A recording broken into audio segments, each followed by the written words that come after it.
Years ago, Ann Coulter had something she called the doctrine of infallibility applied to the 9/11 widows. And I remember how controversial it was at the time. There were like 3 women, I think, who lost their husbands on September 11th to the terrorists. And they became very politically active. They were fierce critics of George W. Bush and the Republican Party.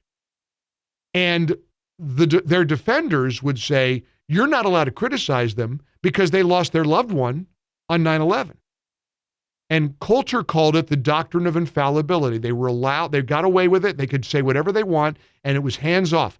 Well, that's what they want to do now over the Justice Department and the FBI's raid of Mar-A-Lago.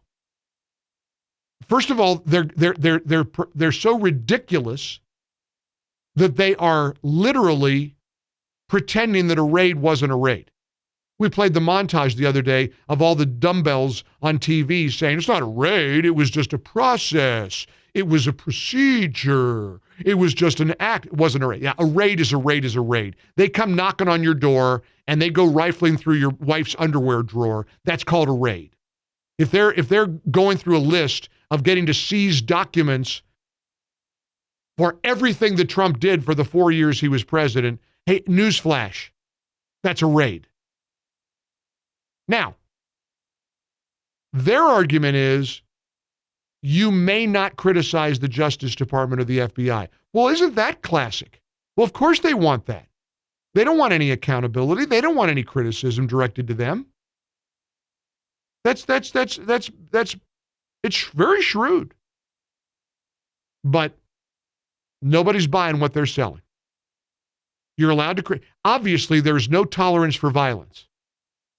And I have to believe after all the hysteria over January 6th, if anybody even gets a whiff of a family member or a friend or a coworker suggesting there should be any violence whatsoever directed towards anybody, if you see something, you got to say something.